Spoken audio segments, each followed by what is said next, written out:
블랙박스 영상이 사고 직전부터 꺼졌습니다. 차량 명의가 위조된 대포차였다. 보험금 수익자의 현우 이름이 올라 있었다.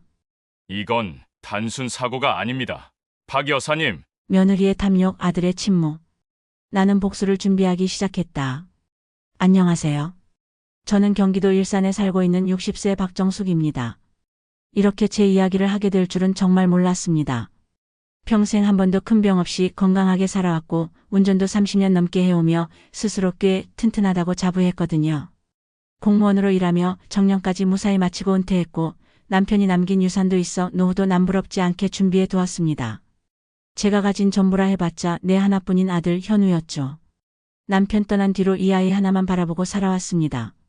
현우가 좋은 직장 잡고 예쁜 며느리 소연과 결혼했을 때는 정말 마음이 놓였어요. 소연이는 처음부터 싹싹하고 살가운 아이였습니다. 아이 낳고 나선 손주까지 태어나면서 우리 집안에도 웃음이 넘쳤습니다. 하지만 사람 마음이라는 게 참 간사하더군요. 작년 이맘때였습니다. 평소처럼 아침밥 먹고 설거지하다가 갑자기 시야가 핑 돌면서 바닥에 쓰러졌습니다. 나중에야 들었지만 뇌출혈이었답니다. 급하게 병원으로 실려가 대수술을 받았고 긴급한 상황 속에서 의사들도 한때는 위태롭다고 했답니다.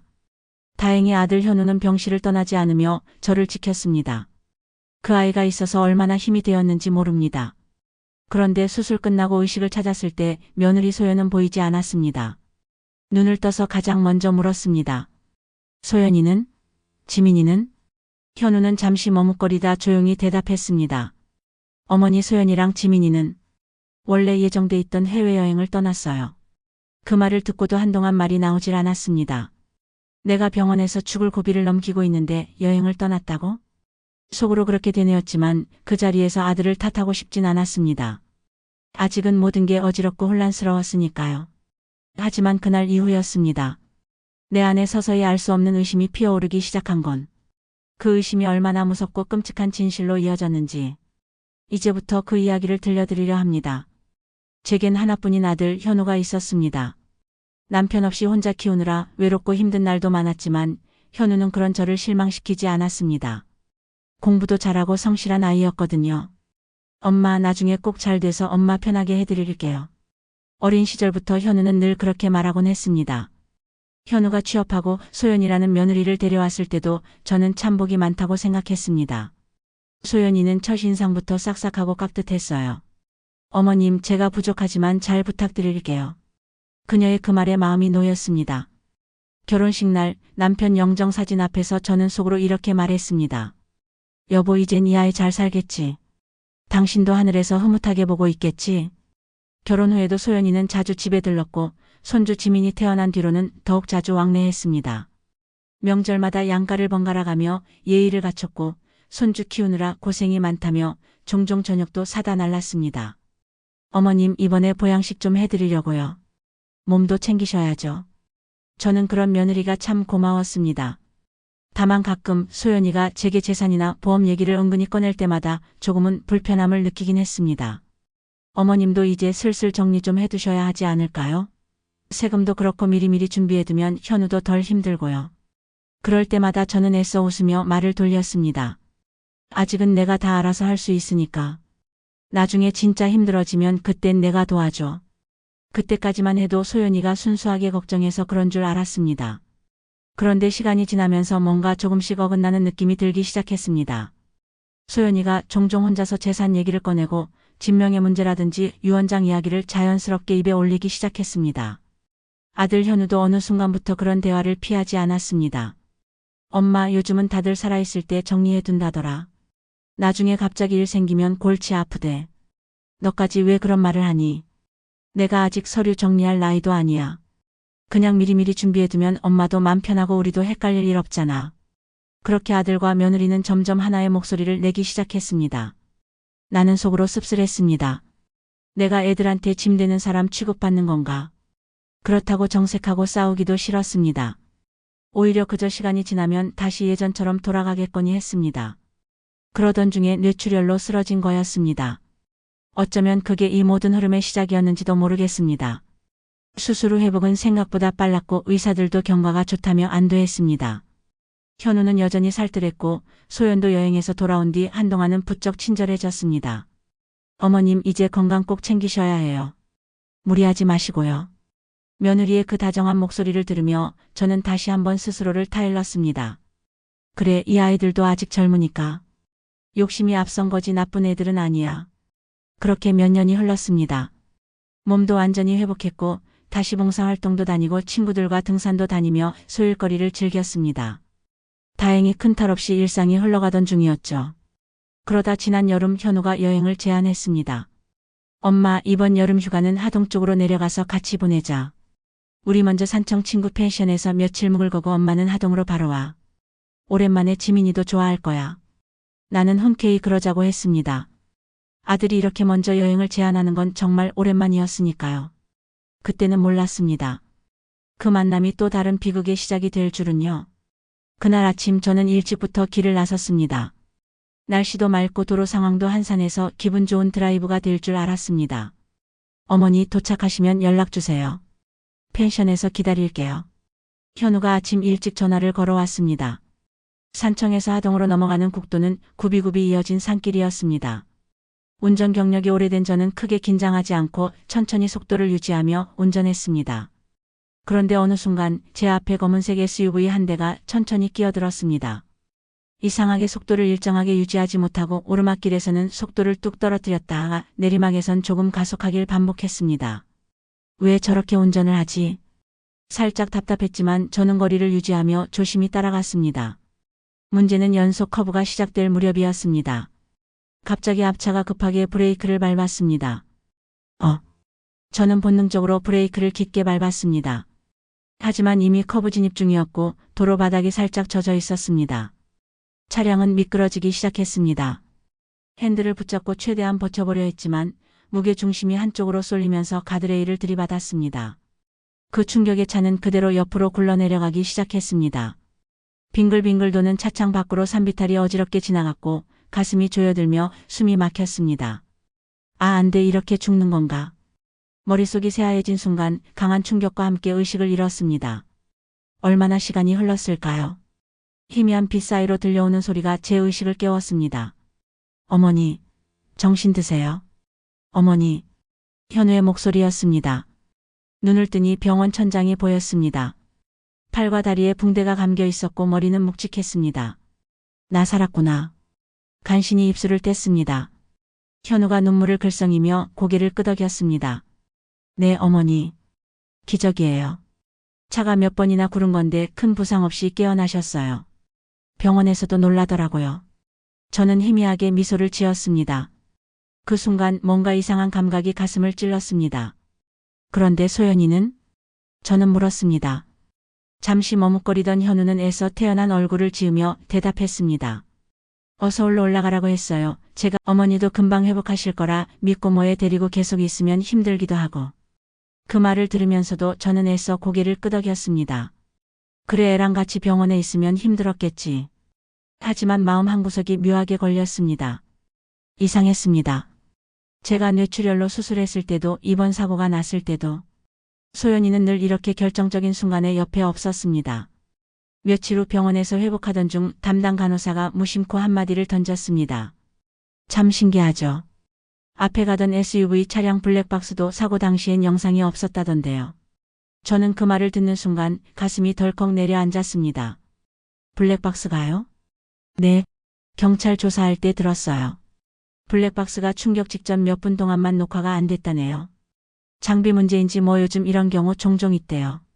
저는 멍하니 고개를 끄덕였지만 머릿속에선 온갖 의문이 들끓기 시작했습니다.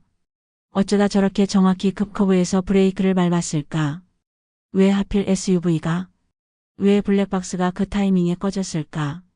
이상한 냄새가 코끝을 스멀스멀 타고 올라오는 듯한 기분이었습니다. 며칠 뒤 퇴원하던 날 현우가 제게 조심스럽게 말했습니다. 어머니, 이번 사고 겪으면서 혹시나 또 무슨 일 생기기 전에 재산 정리 좀 해두면 어떨까 싶어요.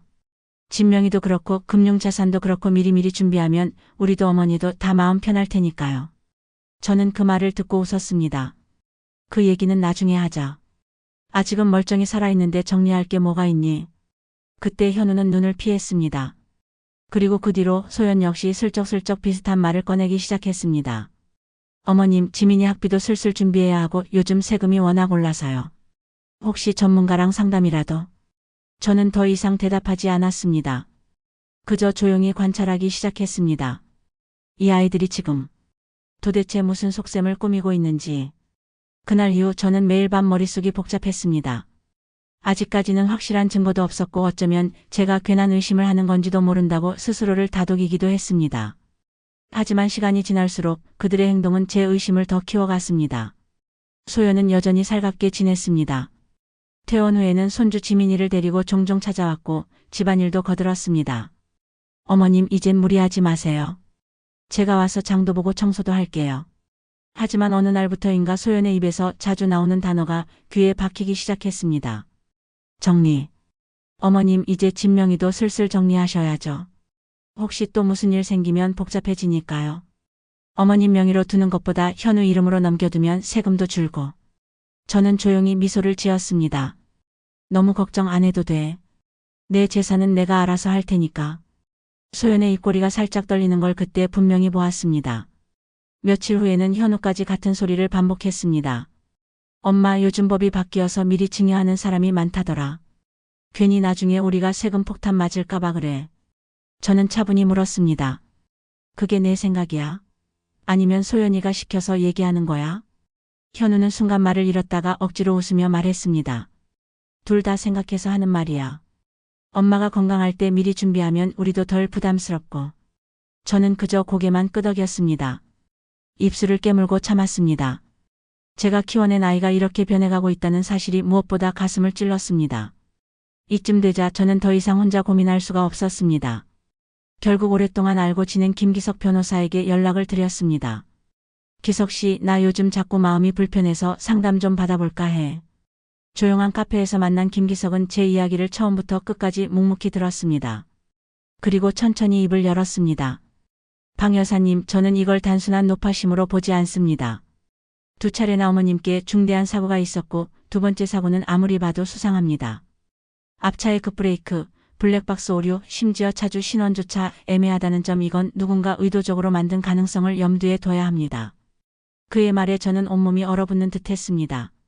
그리고 이어지는 말은 더욱 충격적이었습니다. 게다가 제가 조금 확인해 봤는데요. 현우 씨 부부 명의로 꽤 거액의 생명보험 가입 내역이 있더군요. 저는 그 순간 숨이 멎는 것 같았습니다. 보험? 네.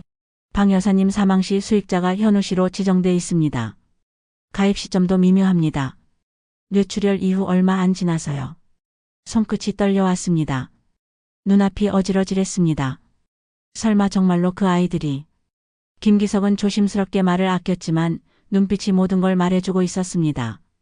그날 이후 저는 결심했습니다. 이대로 당하지 않겠다고. 겉으론 평소처럼 행동했습니다. 소연이 오면 차를 내주고 지민이 볼 땐 늘 부드럽게 안아주었습니다.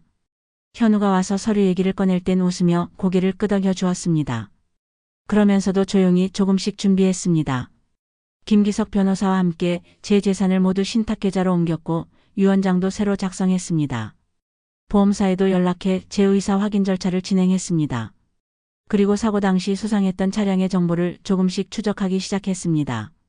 김기석이 말해 주었습니다. 이 차량 렌트도 아니고 일반 차량 등록도 아닙니다. 대포차입니다. 명의가 가짜로 되어 있어요. 모든 퍼즐이 맞춰지기 시작했습니다. 이 아이들이 저를 죽이려 했습니다. 2번씩이나. 이제 그들에게 제가 어떤 사람인지 알려줄 차례였습니다.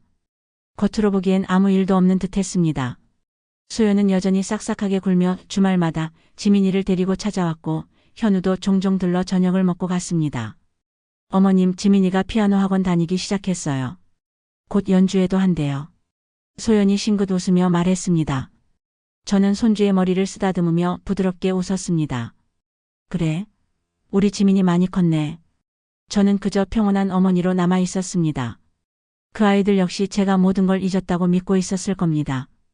한편으로 저와 김기석 변호사는 조용히 작업을 진행하고 있었습니다. 신탁 계약은 완전히 마무리되었고 제 모든 부동산과 금융자산은 안전하게 이전되었습니다.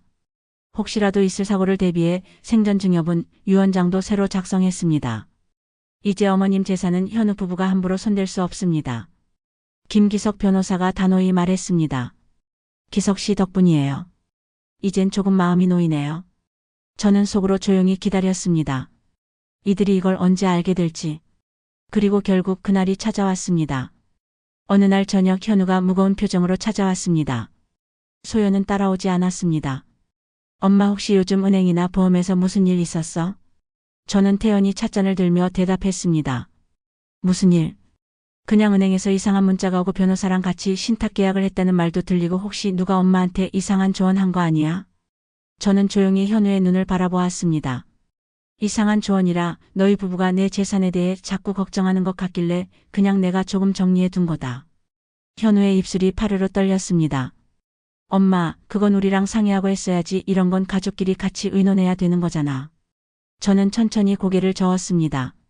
내가 가족이라면 더더욱 내가 살아있는 동안엔 내 뜻을 존중했어야지. 현우의 얼굴이 붉어졌습니다.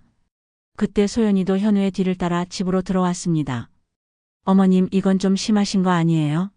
이렇게 저희 몰래 다 옮겨버리시면 저희 뭐가 됩니까? 저는 찻잔을 내려놓고 담담히 말했습니다. 소연아, 내가 뇌출혈로 쓰러졌을 때 넌 해외여행을 갔지. 산길 사고 났을 때도 넌 지민이 데리고 먼저 서울에 있었고. 너희가 내 걱정을 그렇게 많이 했다고 말할 수 있을까? 소연의 얼굴이 굳어졌습니다. 그건 사정이 있었어요. 애 때문에. 저는 조용히 말을 이었습니다. 그리고 내가 차가 전복됐을 때 경찰에서 블랙박스 얘기를 들었어. 블랙박스가 사고 직전에 꺼졌다는 말. 두 사람의 표정이 얼어붙었습니다. 이상하지 않니?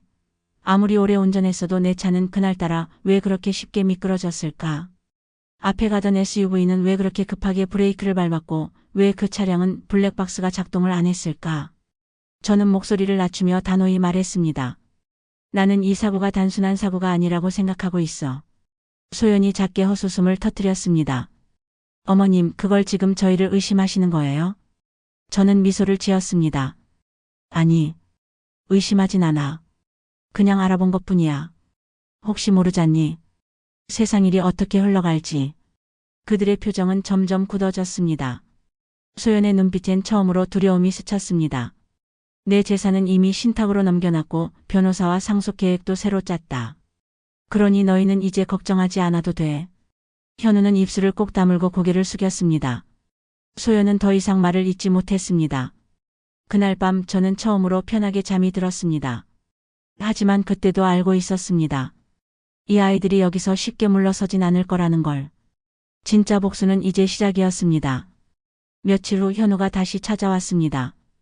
이번엔 혼자가 아니었습니다. 현우 뒤에는 낯선 남자가 따라 들어왔습니다. 엄마, 이번엔 진짜 엄마 생각해서 전문가랑 상담 좀 받아보자. 나는 차분히 찻잔을 내려놓았다. 전문가라, 내가 부른 변호사니? 응. 유산 분할 문제나 증여 같은 건 미리 준비해야 문제가 안 생긴대. 엄마도 혹시 나중에 법적 분쟁 생기면 힘드시잖아. 그 옆에서 소연이 고개를 끄덕였습니다. 어머님, 그냥 서류 정리 차원이에요. 별거 아니에요. 나는 미소 지으며 물었습니다. 그럼 이건 순전히 내 편의를 위해서 불렀다는 거니? 그렇죠, 어머님. 나는 그들의 눈을 똑바로 바라보았습니다. 이미 김기석 변호사와 상의해둔 내용이었습니다. 이런 상황도 예상했던 시나리오였습니다. 그래. 그럼 내 변호사 말 듣기 전에 내 변호사도 함께 얘기 듣는 게 맞겠지. 나는 옆방에서 대기 중이던 김기석을 불렀습니다. 그 순간 현우와 소연의 얼굴이 굳어졌습니다. 김기석이 자리에 앉으며 차분히 말했다. 유산 증여 신탁 유원장 박 여사님께서 이미 충분히 준비해 두셨습니다. 혹시 추가적인 상담이 필요하면 저희 사무실로 연락 주시죠. 현우의 표정이 순간 일그러졌다. 소연 역시 억지 미소를 지으며 고개를 숙였다. 그럼 어머님, 저희는 너무 앞서갔네요. 괜한 걱정 끼쳐드렸나 봐요. 나는 끝까지 미소를 유지했습니다. 그래, 걱정 고맙다. 이젠 정말 그런 걱정 안 해도 돼. 그날 이후 둘의 태도가 미묘하게 달라졌습니다. 소연은 집에 오길 뜸하게 만들었고 현우 역시 전화만 띄엄띄엄 걸어왔다. 겉으론 바쁘다는 핑계를 댔지만 나는 알고 있었다. 이 아이들은 이제 뭔가 다른 길을 모색하기 시작했다는 걸. 며칠 후 우연히 아파트 관리실을 들렀다가 이상한 얘기를 들었다. 방 여사님, 혹시 이번에 어르신 집 감정평가 받으신 거 신청하신 거 맞으세요? 감정평가요? 네. 사모님 댁 명의로 감정평가 요청이 들어왔길래요. 아드님 이름으로요. 나는 순간 등골이 서늘해졌다. 이젠 집 담보까지 넘볼 생각을 하는구나. 그리고 며칠 후엔 더 노골적인 시도가 들어왔다. 소연이 전화를 걸어왔다. 어머님, 이번에 현우 직장에서 투자 기회가 생겼대요. 꽤 안정적인 프로젝트라서 담보대출만 조금 받으면 큰 수익이 생긴다네요. 어머님 집을 담보로 잠깐만 쓰면 되는데 당연히 이자나 상환은 다 저희가 책임질 거고요. 나는 순간 숨을 들이켰다. 이제는 대놓고 집까지 빼내려는 수를 쓰는 것이다. 담보라. 네, 어머님. 투자니까요. 이게 잘 되면 저희도 금세 원금 상환하고 이익금으로 손주 교육비도 마련할 수 있고. 나는 아주 천천히 또렷하게 말했다. 소연아. 그건 안 된다. 어머님, 그게 왜요? 저희 믿으시잖아요. 믿음에도 선이란 게 있어. 그 선을 내가 넘으려고 하고 있구나. 소연의 목소리가 흔들렸다. 저흰 다 어머님 위해서인데 왜 자꾸 이렇게까지. 나는 단호히 말을 끊었다. 그동안 충분히 지켜봤다. 더 이상 이 얘기 그만하자. 소연은 아무 말도 하지 못했다. 그날 밤 나는 또다시 김기석 변호사와 통화를 했다. 이제 아예 노골적으로 들어오는군요. 네. 방 여사님, 이젠 아예 대비책을 더 강하게 준비해야 합니다. 이들 움직임에 대한 증거도 더 확보하겠습니다. 이제부터 진짜 싸움이 시작될 겁니다. 나는 핸드폰을 내려놓으며 조용히 중얼거렸다. 이젠 끝까지 가보자. 며칠 후 현우가 다시 찾아왔습니다.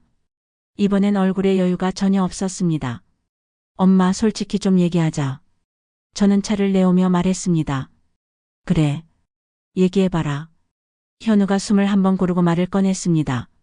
엄마가 이렇게까지 우리한테 선 긋고 나올 줄은 몰랐어. 내가 뭘 그렇게까지 했냐? 엄마는 우리가 뭘 얼마나 잘못했다고 이렇게까지 경계해. 결국 엄마 재산 노리는 사람 취급하는 거잖아. 저는 조용히 고개를 저었습니다. 내가 이렇게까지 생각하고 있었다니 정말 안타깝구나. 엄마, 솔직히 우리도 살기 힘들어. 집값, 교육비, 노후 준비, 엄마는 이제 더 벌 것도 없잖아.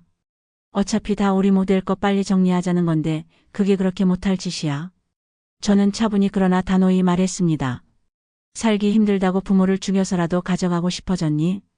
그 순간 현우의 표정이 일그러졌습니다. 뭐? 저는 그를 똑바로 바라보았습니다. 내가 날 산길로 부르던 나를 내가 잊었을 것 같아. 앞서가던 SUV, 그 브레이크, 블랙박스 꺼진 차량, 그리고 그 차의 주인 신원조차 가짜였다는 것까지 이게 단순 사고라고 생각하니? 현우의 숨이 거칠어졌습니다. 그게 무슨 소리야? 무슨 근거로 그런 얘기를 하는 거야? 근거? 증거야. 시간이 지나면 얼마든지 드러나게 돼. 내가 왜 널 아직 신고하지 않았는지 알아? 저는 한 박자 쉬고 말을 이었습니다. 나는 내 아버지가 돌아가신 후 내가 내 전부라고 생각하며 살아왔어. 그래서 마지막 기회 정도는 주고 싶었을 뿐이다. 현우는 손으로 머리를 감싸며 절규했습니다. 엄마, 아니야. 나는 그런 짓 안 했어. 소연이가 자꾸 압박하니까 난 그냥. 결국 입 밖으로 소연의 이름이 튀어나왔습니다. 제가 예상한 그대로였습니다. 그 순간 소연이 거실로 들어왔습니다. 대화를 엿듣고 있었던 모양입니다. 현우, 입 다물어. 소연은 눈빛이 확 바뀌어 있었습니다. 이제 더 이상 가면을 쓰지도 않았습니다. 이젠 솔직히 얘기하시죠, 어머님. 결국 다 어머님 재산 아니에요? 저희가 좀 미리 챙기면 어때서요? 계속 안고 있으실 거예요? 저는 차분히 그녀 앞까지 다가갔습니다. 소연아, 내가 그동안 내가 어떤 속셈으로 접근했는지 다 알고 있었어. 그럼 더 빨리 정리하셨어야죠. 뭐 그렇게 오래 사실 것도 아니잖아요. 이젠 저희가 주도권을 잡아야죠. 그 말에 피가 거꾸로 솟았습니다. 하지만 저는 끝까지 차분함을 유지했습니다. 내가 내 인내심을 시험한 대가가 어떤지 곧 알게 될 거다. 소연의 얼굴에서 서서히 당황한 기색이 번졌습니다. 무슨 말씀이세요? 곧 알게 될 거야. 이건 끝난 게 아니니까. 그날 밤 김기석 변호사와 다시 만났습니다. 그는 조용히 봉투 하나를 건넸습니다. 방 여사님, 결정적인 증거가 확보됐습니다. 사고 유발 차량의 렌트 대행사 기록에서 현우 씨 지인이 접촉한 정황, 그리고 차량 명의자의 위조 신분증까지 확인됐습니다. 저는 봉투를 꽉 쥐었습니다. 이제 시작이네요. 며칠 후 김기석 변호사와 나는 경찰서에 출두했다. 이미 충분한 증거자료를 정리해 놓은 상태였다. 차량명의 위조, 대포차 사용, 고액 브레이크 유발 흔적, 블랙박스 영상 삭제 시도까지 의도성이 명백합니다. 김기석이 경찰 수사관 앞에서 차분하게 설명했다. 이 정도면 살인미수로 수사 전환이 가능합니다. 수사관도 서류를 넘기며 고개를 끄덕였다. 그날 저녁 나는 아무렇지 않은 듯 현우와 소연을 저녁 식사에 초대했다. 어머님, 이렇게 저희를 부르신 이유가? 소연은 여전히 억지 웃음을 띄우며 말을 건넸다. 나는 평소처럼 소박하게 차려놓은 상 위에 국을 퍼주며 대답했다. 이제 오래 못 볼 것 같아서 불렀다. 네? 현우가 당황한 얼굴로 나를 바라봤다. 나는 그들의 눈을 천천히 바라보았다. 그동안 억눌러왔던 모든 분노와 슬픔이 차분히 가라앉은 듯했다. 내가 산길에서 죽었어야 내 계획이 완벽했겠지. 내 말에 소연의 표정이 굳어졌다. 어머님, 그게 무슨... 내가 렌트 대행사 직원까지 매수하고 가짜 신분증으로 차량명에 바꾼 것도 이제 다 밝혀졌어. 소연의 얼굴이 순식간에 새파랗게 질렸다. 현우는 숨을 몰아쉬며 말을 잇지 못했다. 엄마, 이거 누가 그렇게 만든 거야? 나 아니야, 소연이가. 소연은 순간적으로 현우를 노려보았다. 입 닥쳐. 누가 시킨 것도 아니야. 당신도 다 알고 있었잖아. 둘 사이에 격렬한 말싸움이 오갔다. 나는 조용히 둘을 지켜봤다. 이제야 가면이 완전히 벗겨졌다. 며칠 후 경찰은 현우 부부를 긴급 체포했다. 살인미수, 보험사기 미수, 재산탈취 시도 등으로 정식 수사가 시작됐다. 뉴스에도 간략히 보도됐다. 노모 살해 미수 사건 아들 부부 구속 수사. 나는 TV 화면을 바라보며 조용히 숨을 내쉬었다. 그 뒤 김기석 변호사가 찾아왔다. 방 여사님, 이제 모든 절차는 다 진행됐습니다. 형사사건 외에도 민사 손해배상 청구도 병행할 예정입니다. 나는 고개를 끄덕였다. 기석 씨, 고마워요. 정말로. 이제라도 이 모든 악순환이 끊어져서 다행입니다. 며칠 뒤 소연이 구치소에서 나에게 마지막으로 한 통의 편지를 보냈다. 어머님, 죄송합니다. 모든 게 제 욕심 때문이었습니다. 하지만 현우는 어머님을 그렇게까지 해칠 생각까진 안 했습니다. 모든 걸 제가 시켰습니다. 지민이만은 지켜주세요. 나는 편지를 접어 서랍 속에 넣었다. 마음이 완전히 놓이진 않았지만 이젠 나도 그들을 용서할 마음은 없었다. 하지만 단 한 사람, 내 사랑하는 손주 지민이만큼은 끝까지 지켜야 했다. 현우와 소연이 구속되고 시간이 흘렀다.